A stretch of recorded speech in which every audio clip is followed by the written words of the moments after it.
Vamos a nuestra Biblia, hermanos, al capítulo 1 de la carta a Timoteo, para leer desde el versículo 12 hasta el versículo 20.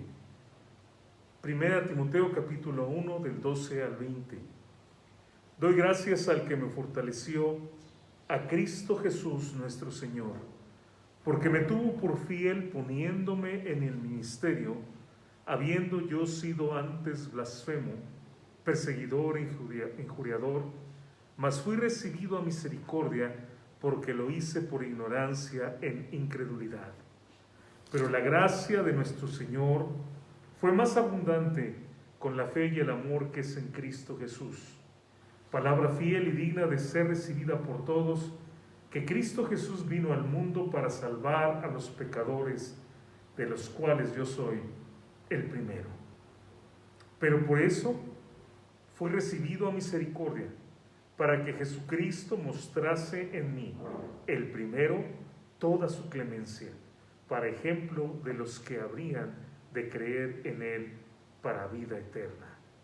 Por tanto, al Rey de los siglos, inmortal, invisible, al único y sabio Dios, sea honor y gloria por los siglos de los siglos. Amén. Este mandamiento, hijo Timoteo, te encargo, para que conforme a las profecías que se hicieron antes en cuanto a ti, milites por ellas la buena milicia, manteniendo la fe y buena conciencia, desechando la cual naufragaron en cuanto a la fe algunos, de los cuales son Himeneo y Alejandro, a quienes entregué a Satanás para que aprendan a no blasfemar. Qué mal que este personaje se llamaba Alejandro, ¿verdad? Qué mal. No me da a mí gusto que se haya llamado de esta manera. El versículo 12 comienza Pablo diciendo que da gracias a quien lo fortaleció y lo tuvo por fiel poniéndolo en el ministerio. Y vamos a hablar, hermanos, en primer lugar de la humildad de Pablo. Pablo tiene una gran gratitud con el Señor, pensando en lo que Él es ahora, gracias a la gracia de nuestro Señor Jesucristo. Pensando en lo que Dios hizo en su vida, por su gracia, para transformarlo. Y quiero decirles, hermanos, que cuando nosotros vemos una persona, tal vez en el televisor, que ha sido aprendido, que va con esposas en las muñecas y que lo llevan, nosotros podemos decir, por la gracia de Dios, yo no soy esa persona, porque yo podría ser ese que está ahí. Muchas veces nosotros vemos a la gente y decimos, ah, qué borracho, ah, qué malo, qué desobligado. Pero quiero recordarles, hermanos, que por la gracia de Dios, nosotros somos lo que somos ahora, por la gracia de Dios. Pero en otro tiempo, nosotros no éramos así. Y aquí Pablo dice, yo le doy gracias a Dios porque Él me tuvo por fiel, y entonces Él comienza a hablar de lo que Él era. Creo que Pablo nunca olvidó de dónde venía y nunca permitió que sus habilidades o su trayectoria lo inflaran para que Él se sintiera una persona más de lo que Él era. En Romanos 12:13 Pablo dice las siguientes palabras: digo pues por la gracia que me es dada, que cada cual que está entre vosotros, que no tenga más alto concepto de sí que el que debe tener, sino que piense de sí con cordura, conforme a la medida de la fe que Dios repartió a cada uno. Pablo no se ufanó en su linaje. ¿Se acuerdan que veíamos la semana pasada que los judíos que creían que la salvación era porque ellos eran hijos de Abraham y les alcanzaba con lo que Abraham había hecho, la fe de Abraham, para que ellos pudieran ser salvos? Él no pensó de esa manera, no dijo, pues es que yo soy judío, hebreo. No presumió tampoco de su vasto conocimiento de la palabra de Dios, ni siquiera de haber sido arrebatado al tercer cielo, como dice en la segunda carta a los Corintios, cuando nos habla acerca de esta revelación que Dios le dio. Pablo se mantenía humilde, recordando de dónde venía, quién había sido y que si algo era él ahora, era por la gracia de Dios.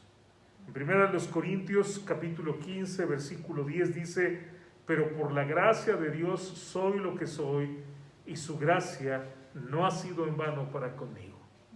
Y la gracia, hermanos, de nuestro bendito Salvador jamás es en vano para ninguna persona. Podemos ser los peores pecadores, podemos haber hecho las cosas más horribles que pueda imaginarse, y sin embargo, cuando el Señor Jesucristo viene a nuestra vida, Él nos transforma. Y la actitud, hermanos, que debemos de tener debe ser la misma para con la gente, entender que esa gente que a lo mejor tiene actitudes tan negativas, tan malas, si Jesucristo viene a su vida, Él lo puede transformar, y el ejemplo que tenemos es el ejemplo de Pablo. En el versículo 13 dice Pablo: habiendo sido antes blasfemo, perseguidor e injuriador. Y la palabra blasfemo, hermanos, que de hecho en griego es igual, es la palabra blasfemos, nada más le agregamos una S, blasfemos, significa alguien que profana el nombre de Dios, pero significa también alguien que calumnia a Dios, alguien que dice cosas que Dios no dice, alguien que enseña algo que Dios no enseña. Por lo tanto, un blasfemo sería cualquier persona que enseña una falsa doctrina, me doy a entender, porque está calumniando, está poniendo en la boca de Dios cosas que Dios no dice. Cuando la gente enseña que la salvación por obras, o cuando la gente enseña que debemos de hincarnos delante de una imagen, o cuando la gente enseña que solamente una imagen nos puede salvar, o todavía algo más aberrante, que una mujer es la madre de Dios. Piensen eso, la completa irracionalidad de tal dicho, como que la madre de Dios, y Dios es más grande, Dios es el creador de todas las cosas. Pero cuando alguien dice una de estas cosas, se convierte entonces en alguien que está calumniando a Dios. Y eso fue lo que Pablo hizo. Pero no solamente eso, hermanos. Pablo obligó a los cristianos a blasfemar, persiguiéndolos ferozmente. Escucha esto que dice Hechos 26:11. Ya lo leímos porque hemos estado leyendo la Biblia. Y muchas veces castigándolos en las sinagogas. O sea, piensen en esto.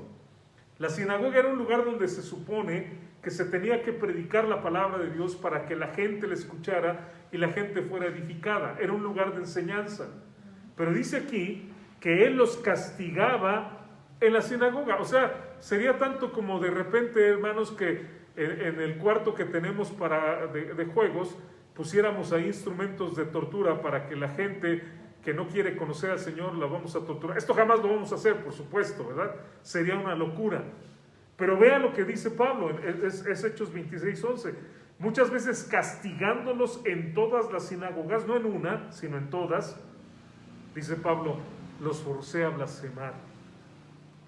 Y enfurecido sobremanera contra ellos, los perseguí hasta en las ciudades extranjeras. No solamente él era blasfemo, sino obligó a blasfemar a los creyentes, a decir a lo contrario a lo que enseña la Biblia, a base de tortura. Y no quedó ahí, sino que aún los perseguía a donde ellos escapaban. Pablo fue por lo tanto blasfemo y obligó a otros a blasfemar. Además que, por supuesto, esto implica que era un perseguidor, como él lo dice en el versículo 13. Él era perseguidor, perseguía a la gente. Pero ahí no queda la cosa. Hay todavía una palabra más que Pablo menciona. Habiendo sido blasfemo, dice perseguidor e injuriador. Y esta palabra es una palabra donde quisiera detenerme un momentito. La palabra es la palabra jubristes. Jubristes con H, jubristes. Y se traduce de diferentes maneras en diferentes versiones de la Biblia. Se traduce, y voy a darles traducciones de algunas versiones que sobre todo están en inglés, como hombre insolente, en la nueva la nueva King James, como hombre violento, en una versión llamada NBI, como un agresor violento en la NASB. Son versiones diferentes de la Biblia. Sin embargo, hermanos, creo que ninguno de estas maneras, para nosotros en nuestra versión, la Reina Valera, se traduce como injuriador. Injuriador, pues a mí me hace pensar a alguien que habla mal de otra persona, alguien que dice cosas, calumnias sobre otra persona. Pero esta palabra denota a una persona que no solamente es violenta, sino es impulsada por la violencia y el desprecio por los demás. Es decir, es violento, pero al mismo tiempo desprecia a aquella persona contra la que es violenta. Verlos humillados, verlos sufriendo, le produce placer. Entonces es difícil en una sola palabra tener este concepto de una persona que es violenta y una persona que cuando ve a los otros humillados, cuando los ve derrotados, cuando los ve sufriendo, eso le provoca placer y entonces tiene el deseo de hacer más daño a la gente. Pareciera que es una locura, pero mucha gente actúa de esta manera.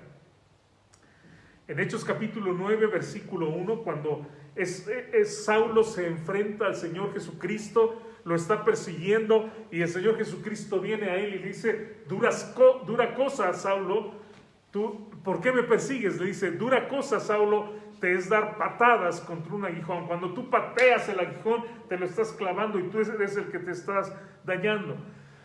Pero en el versículo 1 dice, exhalando amenazas y muerte contra los discípulos del Señor. Él estaba, imagínenselo, respirando.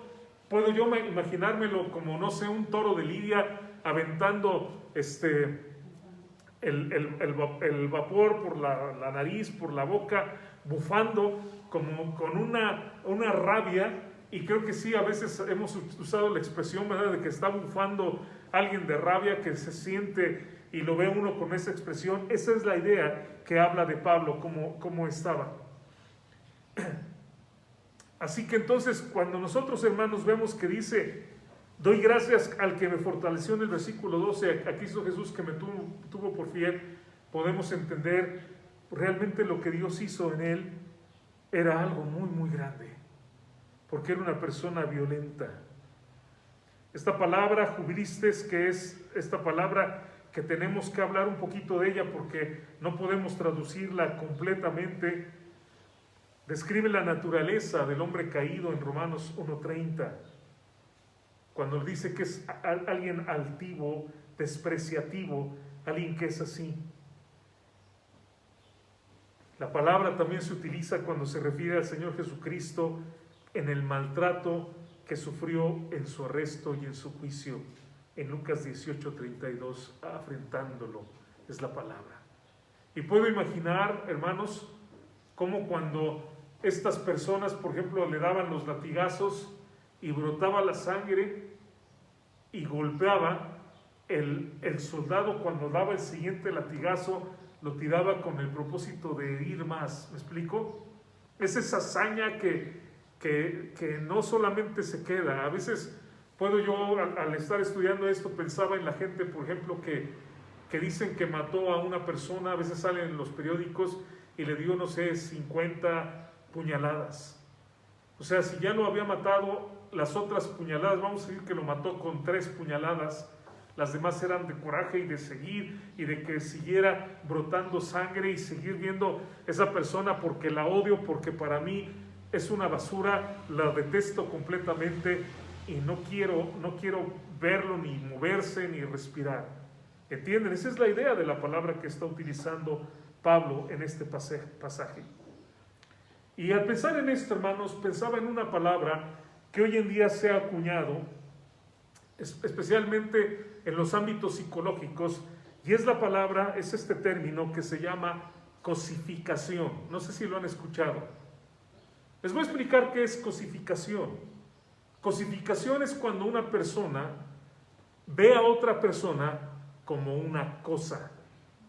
La ve en su mente como una cosa. Cuando alguien hace esto, y por supuesto es una idea horrible, pero entonces cuando alguien hace esto, podemos entender cómo puede hacerle daño y cómo puede causarle dolor, porque ya no lo ve como una persona, sino lo ve como una cosa. Piensen, por ejemplo, cuando un hombre viola a una mujer, ¿cómo le está viendo? Como un objeto, ¿no? Es la expresión que usamos, como un objeto sexual. O sea, ya no es una persona, ya no es un individuo, ya no es una personalidad, es un objeto. Y como objeto hago con él lo que yo quiero, lo trato como yo quiero, y entonces después cuando yo lo necesito, lo desecho. Cuando alguien aborta a un bebé intencionalmente, de hecho le cambian el nombre, ¿no? En lugar de llamarle bebé, la palabra que se utiliza es producto. ¿Qué es producto? Pues producto no me dice a mí nada de ser humano, ¿sí? Producto a mí yo puedo hablar de un lápiz, una pluma, una silla, eso es un producto para mí, algo que es producido, nada más. Y entonces podemos entender cómo alguien puede matar a una vida recién nacida o a una vida que todavía no nace, que todavía no sale del vientre, porque sencillamente se le rebaja a la categoría de cosa, se cosifica, se convierte en una cosa. Cuando un niño es abusado, ¿cómo lo ve la persona que lo abusa? Igual, como una cosa, como un objeto. Y Pablo, hermanos, cuando nosotros vemos esto, Pablo había caído en esta despreciable actitud, viendo a los creyentes como cosas. No tenían un valor de personas, sencillamente los veía como cosas, a los cuales, a estas cosas él las podía matar, las podía perseguir, las podía encarcelar, podía buscarlos con amenaza y con muerte, respirando muerte, y no había ningún problema. Y sin embargo, Pablo fue transformado. Gloria a Dios. El versículo 15 describe el Evangelio, palabra fiel y digna de ser recibida por todos, que Cristo Jesús vino al mundo para salvar a los pecadores, de los cuales yo soy el primero. Él vino a salvar a toda la humanidad, hermanos. Y Pablo, entendiendo la degradación del pecado, la actitud pecaminosa del ser humano, él dice, yo soy el primero. Solamente cuando podemos entender lo horrible que es y lo horrible del pecado que hemos cometido, podemos decir como Pablo, yo soy el primero. Y verá, el Evangelio tiene el poder de salvar, pero no puede salvar al que no reconoce su pecado. Y ese es el problema que mucha gente tiene. A mucha gente le gustan los mensajes, a mucha gente le gusta escuchar la palabra de Dios, y a lo mejor inclusive busca diferentes predicadores, ¿no?, para escuchar. Pero nunca llega a entender que el problema que tiene es un problema de pecado. Siempre cree que está muy bien.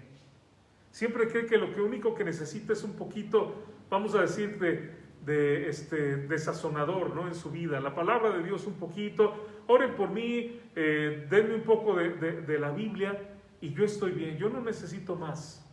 Yo no soy tan malo. Solamente cuando alguien puede reconocer que es un pecador, puede ser salvo. De otra manera no lo va a ser.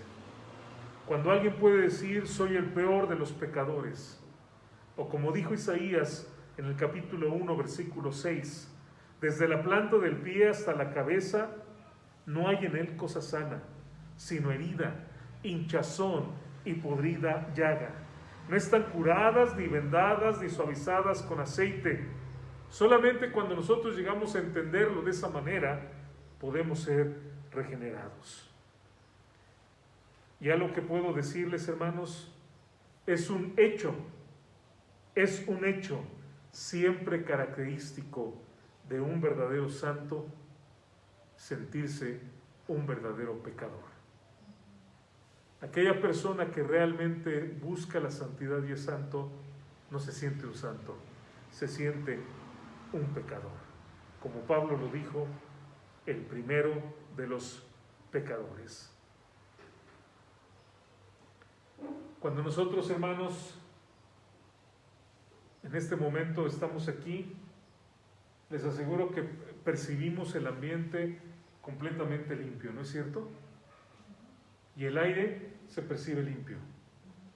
Pero ¿qué pasa cuando entra un rayo de luz? ¿Han visto eso? Empezamos a ver en el rayo de luz una serie de cositas que están ahí, como polvito, como cositas. Y de hecho, si pudiéramos verlo más, a lo mejor nos daría hasta miedo respirar, ¿no? Diríamos, ¿qué es eso que está ahí? Y eso está en todo el ambiente. Pero no lo podemos ver sino por la luz. De la misma manera, cuando la gente tiene esa luz de Dios, cuando la gente puede, a través de la palabra de Dios, a través del Espíritu Santo, tener esa luz de Dios y entender lo que realmente somos, comprender lo que realmente hemos hecho, haga de cuenta que es como empezar a ver todo lo que hay ahí que no veíamos. A simple vista no lo vemos, pero la luz todo lo revela. Como dice Juan capítulo 1, primera de Juan 1:5, Dios es luz y no hay ningunas tinieblas en él. Y solamente a través de esa luz nosotros podemos reconocer, yo realmente soy un pecador y la única razón por la que yo hoy no me drogo, no ando con 20 mujeres, hoy en día no estoy robando, hoy en día no me peleo con el vecino, no me estrello en el carro, no voy y golpeo a cualquier persona, es solamente porque Jesucristo en su gracia me ha dado la salvación, a lo que yo no merezco. Él lo ha hecho para mí. Qué estímulo también, hermanos, para la evangelización, ¿no es cierto? Yo he escuchado a varias personas decir, yo soy un pecador muy malo, yo he hecho cosas muy malas. Hace poquito recordaba cuando invité a mi papá a la iglesia y fue y después me dijo, ya no voy a ir, y creo que lo he comentado, ¿no? Que le dije, papá, ¿no te gustó? Me dijo, sí me gustó mucho, pero ¿por qué no quieres ir? Y me dijo, es que yo soy muy malo, yo voy a echar a perder a toda esa gente que es tan buena.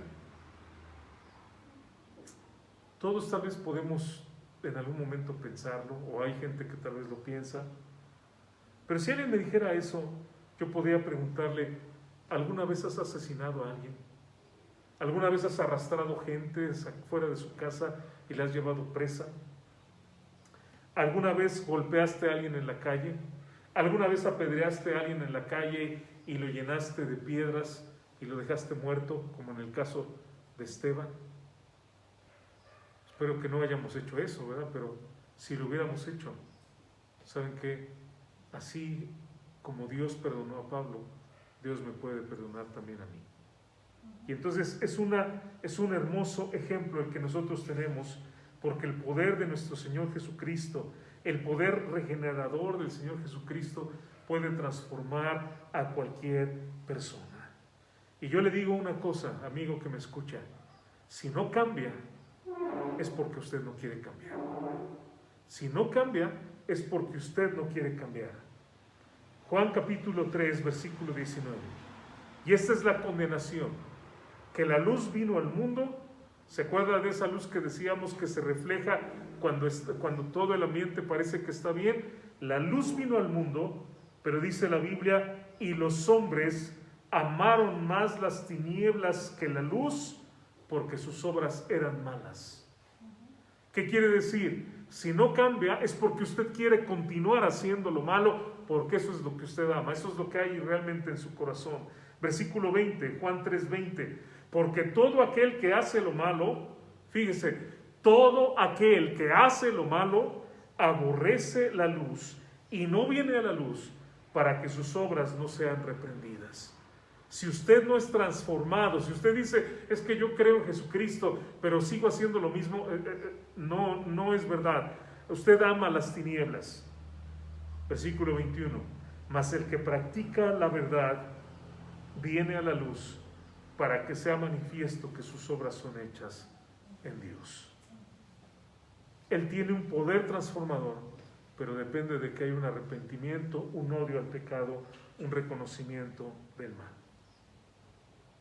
Pablo representa a cualquier persona. Piense usted, un incrédulo, un egoísta, un arrogante, un rico o un malvado, un perverso, un incrédulo o un ignorante, una persona despiadada, un religioso, un intelectual.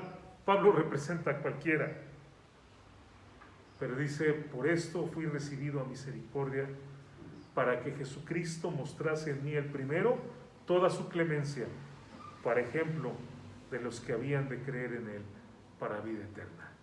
La razón por la que Dios salvó a este hombre tan terrible, que además los creyentes no creían, ¿verdad? Cuando él empezó a juntarse con los creyentes decían, pero él es un perseguidor, a lo mejor está aquí encubierto y quiere descubrir dónde estamos para después llevarnos. No, ni siquiera querían juntarse con él. Pero Dios lo salvó para que los demás creyeran para vida eterna. Y aquí hay una declaración, creer en él para vida eterna. Más de 185 veces en el Nuevo Testamento se habla de que la condición para la salvación es creer y tener fe en el Señor Jesucristo. Así que aquí tenemos los dos elementos de la salvación. ¿Cuáles son? Arrepentimiento, reconocimiento de que yo soy un pecador y pedir perdón a Dios por eso, y creer en el Señor Jesucristo para ser salvo.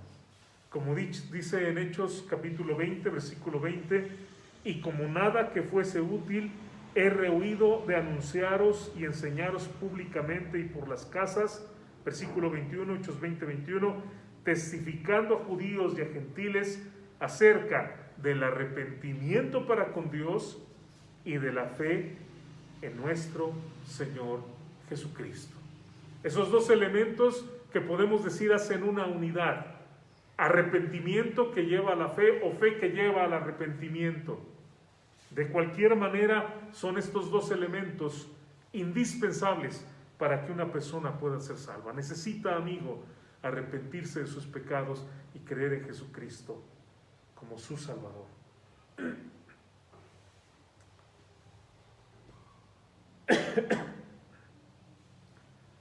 La salvación, como vemos entonces, fue por gracia.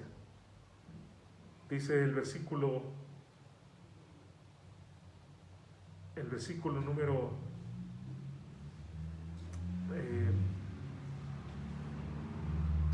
12, perdón, me tuvo por fiel poniéndome en el ministerio.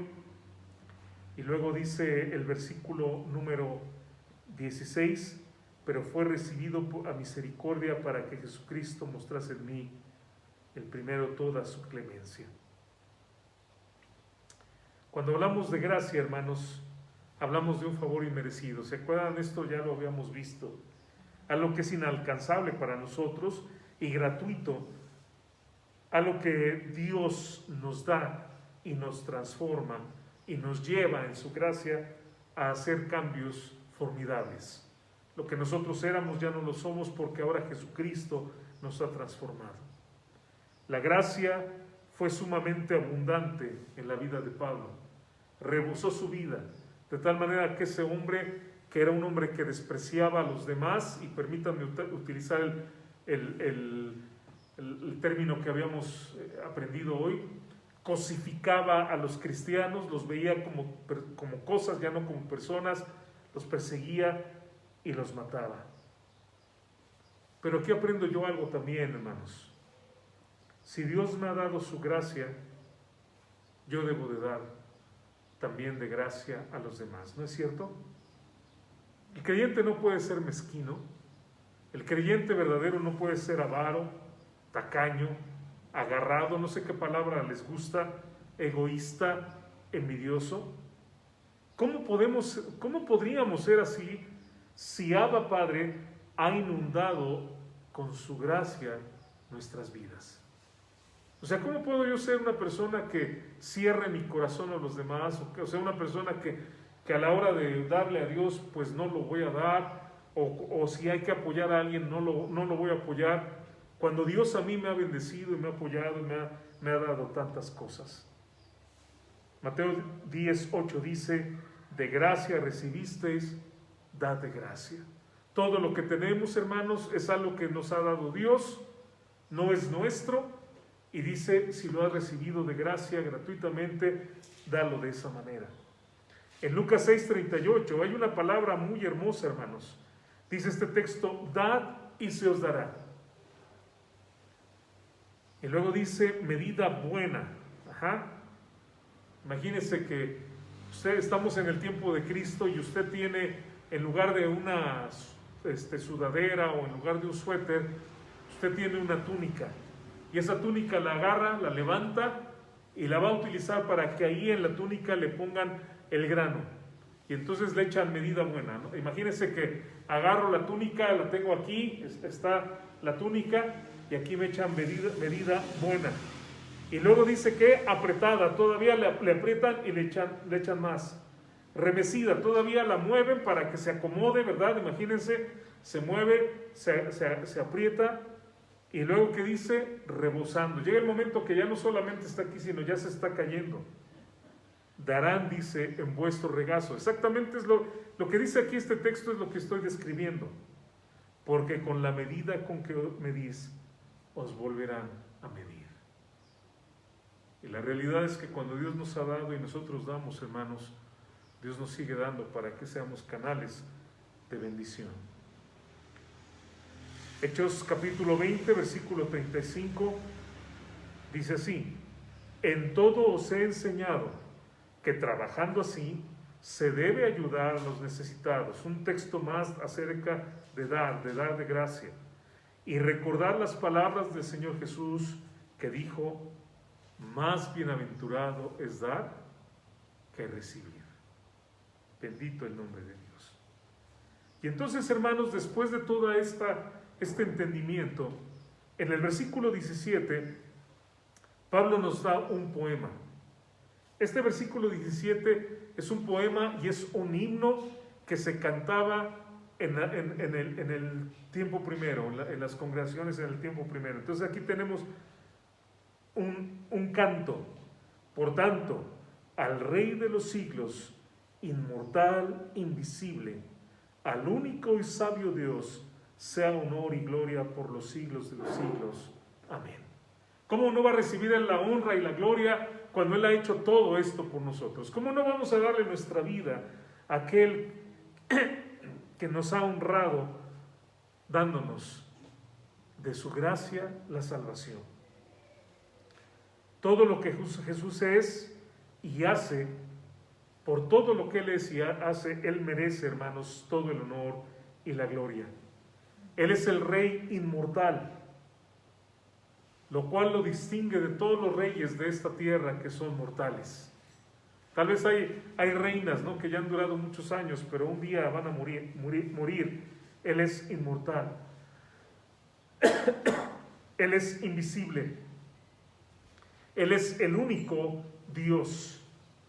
Y aquí ya vemos un reflejo de lo que dice aquella palabra del Shema de los judíos de Deuteronomio 6:6. ¿Se acuerdan que dice, oye Israel, Jehová nuestro Dios, Jehová uno es? Uno es. Y amarás a Jehová de todo tu corazón y de toda tu alma y con todas tus fuerzas. Él es el único Dios. Él es omnisciente y sabio. Él conoce todas las cosas y su reinado es eterno. Su reinado es sempiterno, dura para siempre, no tiene fin. Él merece toda la honra y la gloria y es al único que debemos alabar. Y por eso, hermanos, cuando hablamos de blasfemo, cuando tienes otro ídolo, cuando tienes otro Dios, o cuando tú tienes, no sé, una adoración para cualquier otro ser, estás blasfemando porque no le estás dando la honra y la gloria al único Dios que vemos en la palabra de Dios, que es inmortal, invisible, el único y sabio Dios. Me parece muy, ¿qué palabra puedo utilizar? Ridículo, o después de estudiar la palabra, tal vez pensar en cómo el ser humano es tan necio, tan ciego. Pero, por ejemplo, el ser humano le da honor y gloria a seres terrenales, ¿no es cierto? Seres imperfectos, seres que de hecho son falsos, que cuando aparecen en las cámaras dan una apariencia, pero no son realmente así. Cuando aparecen en las imágenes o las fotografías de Face y todo esto, realmente no son así. Seres temporales. La gente está dispuesta a desvelarse por su cantante favorito, ¿no es cierto? Se van a veces cuando hay un concierto a quedar a dormir en el lugar porque él se va a presentar hasta el otro día, hasta las 8 de la noche, pero quieren apartar el lugar para que puedan estar ahí. Están dispuestos a pagar cantidades exageradas de dinero para ver a su deportista favorito.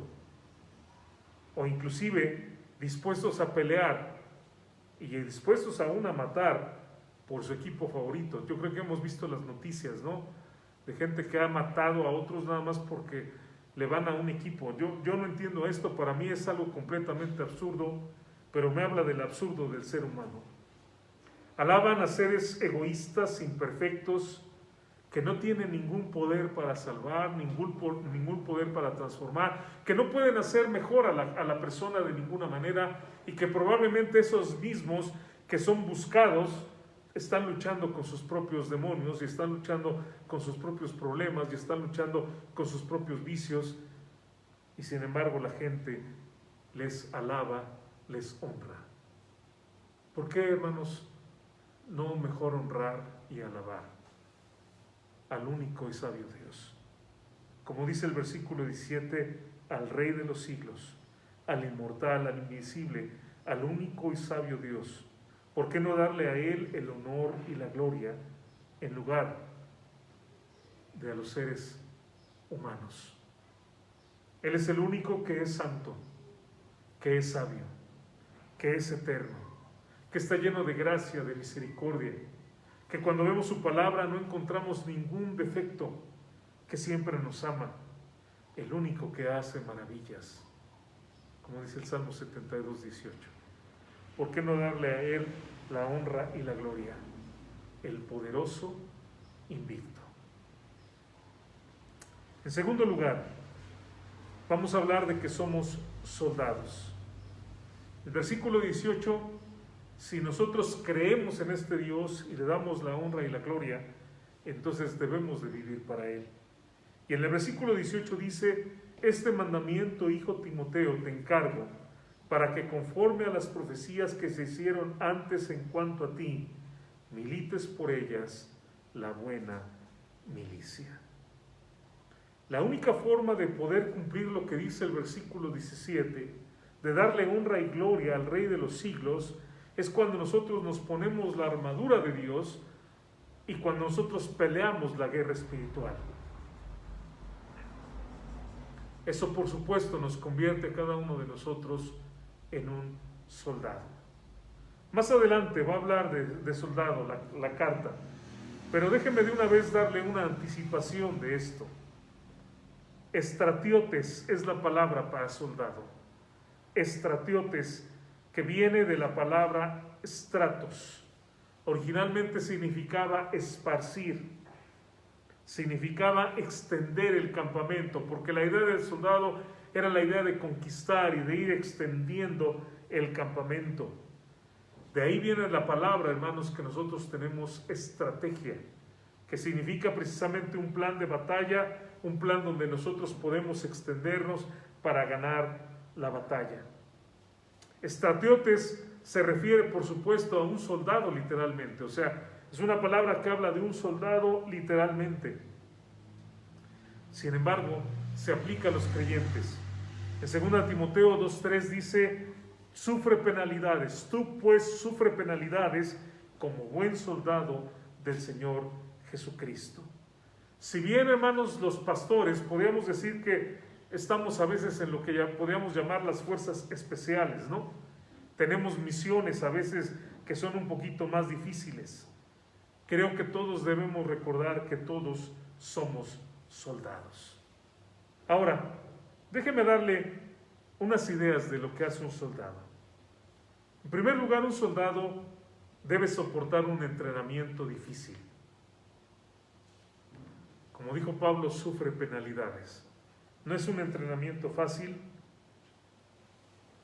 Tiene que soportar la maldad, tiene que soportar las adversidades y tiene que ir con pasión a pesar de todas estas dificultades.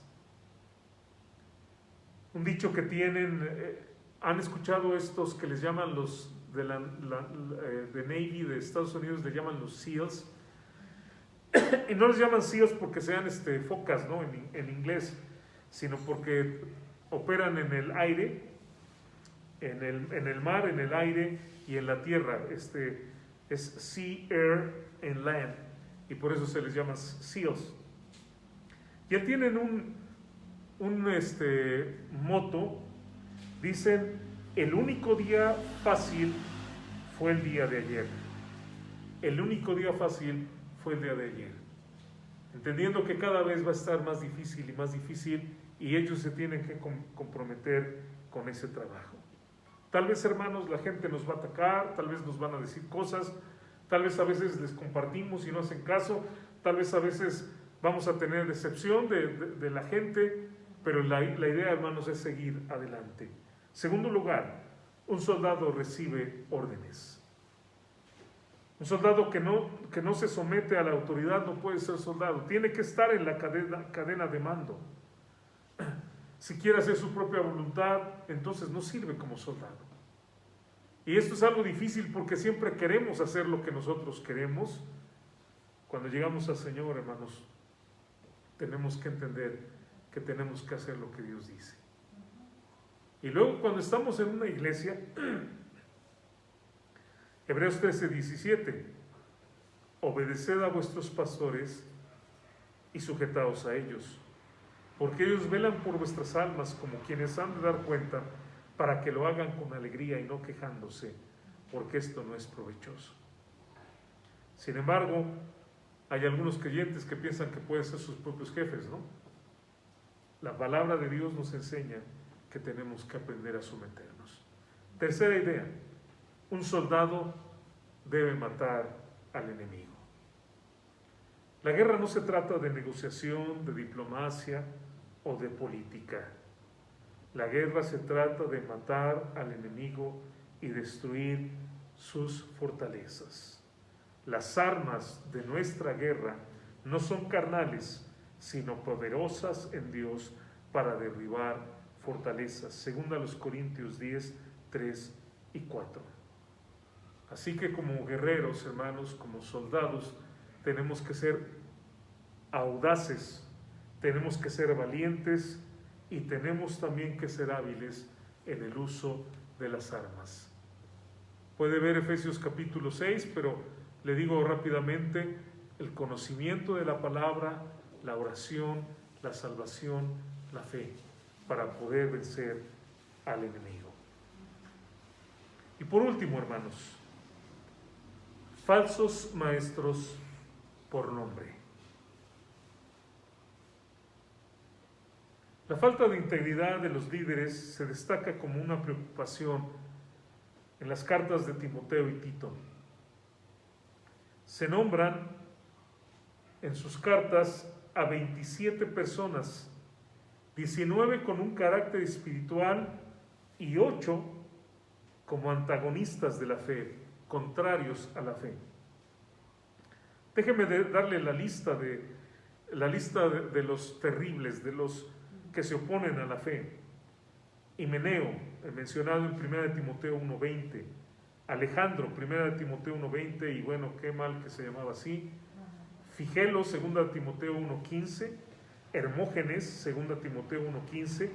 Fileto, 2 Timoteo 2:17 y 18. Janes y Jambres, que son mencionados en 2 Timoteo 3:8, y Demas, mencionado en 2 Timoteo 4:10.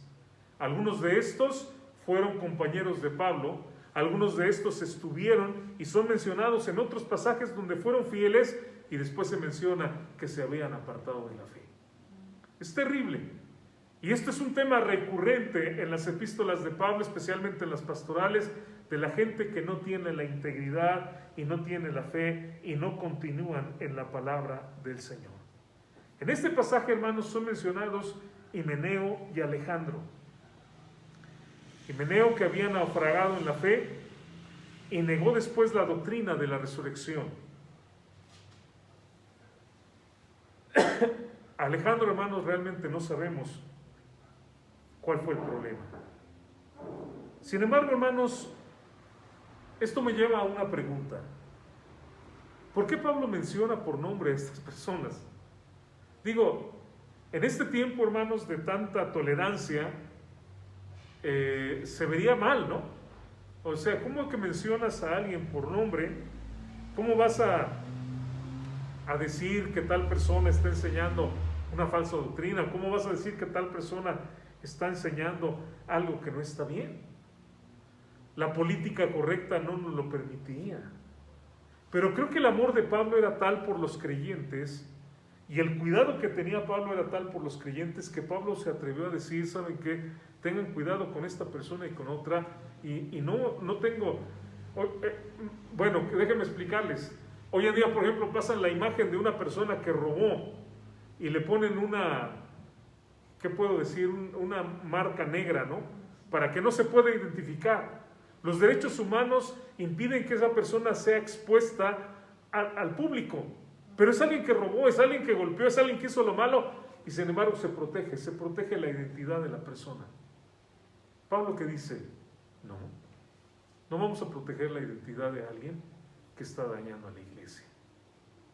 Porque tenemos que ser más fieles al Señor que lo que somos a la gente que está dañando. Lamentablemente, hermanos, muchos de nosotros a veces tenemos miedo y decimos, ¿cómo le voy a decir? ¿O cómo lo voy a enfrentar? ¿O cómo le voy a decir a los hermanos que está mal? Cuando realmente en la palabra de Dios, lo estoy viendo aquí, hermanos, de los cuales son, versículo 20, Himeneo y Alejandro, y dice, a quienes entregué a Satanás para que aprendan a no blasfemar. Históricamente, hermanos, cuando empezamos a leer un poco de la historia de los creyentes, nos damos cuenta que siguiendo el ejemplo de Pablo, muchos otros creyentes también lo hicieron. Por ejemplo, uno de los grandes herejes fue el maestro gnóstico llamado Marción, quien fue expuesto por hombres de fe. Justino Mártir y Policarpo contendieron contra él y lo expusieron sus herejías delante de la gente. En el siglo IV, Arrio fue expuesto por su apostasía de que Jesús no era igual a Dios y que era un ser creado. Muchos lucharon contra él y sin embargo el arrianismo, esta doctrina sigue hoy en día, de tal manera que una de las novelas más populares, El Código Da Vinci de Dan Brown, habla acerca de esto. ¿Cómo vamos nosotros entonces a ignorar, hermanos? ¿Cómo vamos nosotros a hacernos para voltear el rostro para otro lado cuando alguien está enseñando una herejía? Yo respeto y admiro mucho a mis hermanos, pero una de las ocasiones que admiré más a mi hermano Jorge fue cuando estábamos en una reunión, de iglesias, y de repente el hermano que estaba predicando ahí enfrente, llamado José Luis Guel, empezó a hablar ideas que yo no entendí. Yo estaba escuchando y en mi mente tratando de entender por qué está diciendo él. O sea, se me hizo algo muy, muy raro. Yo no sabía que era una doctrina de un llamado Oxopart, que es completamente hereje. Y en ese momento, cuando estábamos ahí, de repente mi hermano se paró y dijo que se callara, que no siguiera hablando, y después él expuso enfrente de todos que lo que estaba enseñando era algo que estaba en un libro de un hereje. Ese día yo salí de ahí muy orgulloso de lo que mi hermano había hecho, porque se había expuesto enfrente de todos una herejía, que si nos hubiéramos quedado callados, que si Jorge lo hubiera hecho, ¿sabe qué? La gente lo hubiera creído y hubiera dicho, pues eso es la verdad. ¿Cuántos de nosotros nos daría miedo, no es cierto? ¿Cuántos de nosotros podríamos decir, pero oye, pues es que se va a ver mal. Pero de acuerdo a lo que vemos en la palabra de Dios, hermanos, es mejor defender la doctrina de Cristo que vernos mal por callar a alguien o decir algo en contra de una enseñanza que es falsa. Hubo hombres, aún dentro del catolicismo, que se opusieron a las doctrinas, como Martín Lutero, cuando él se dio cuenta. Ahora, aclaro, nosotros nunca hemos sido católicos ni salimos del catolicismo, nosotros siempre nos hemos mantenido en una línea que no ha estado dentro de eso. Pero dentro del catolicismo, Martín Lutero, Juan Knox, Juan Calvino, expusieron los problemas que había, las enseñanzas que eran falsas. Hoy en día, hermanos, tenemos que hacerlo. Hay hombres como Robert Schuller, quien dice que la esencia del pecado, fíjese esto, es la falta de autoestima. La esencia del pecado es la falta de autoestima. La salvación, dice él, significa ser levantado del pecado, del autoabuso psicológico.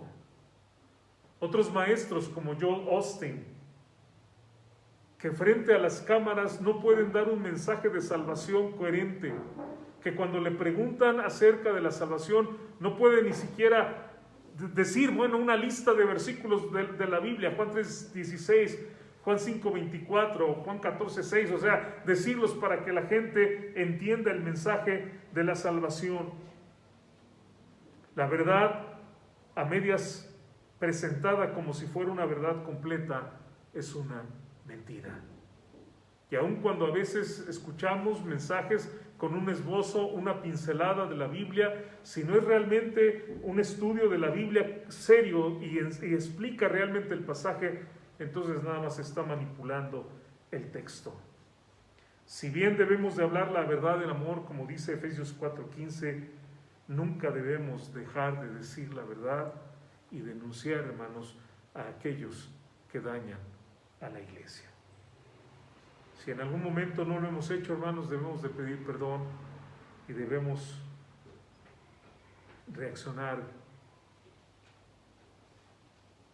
El mismo Señor Jesucristo habló palabras muy duras contra los fariseos que no enseñaban el verdadero mensaje de Dios. Todo el capítulo 23 de Mateo, encontramos ahí los 7 ayes. Ay de vosotros, fariseos, ay de vosotros, una y otra vez.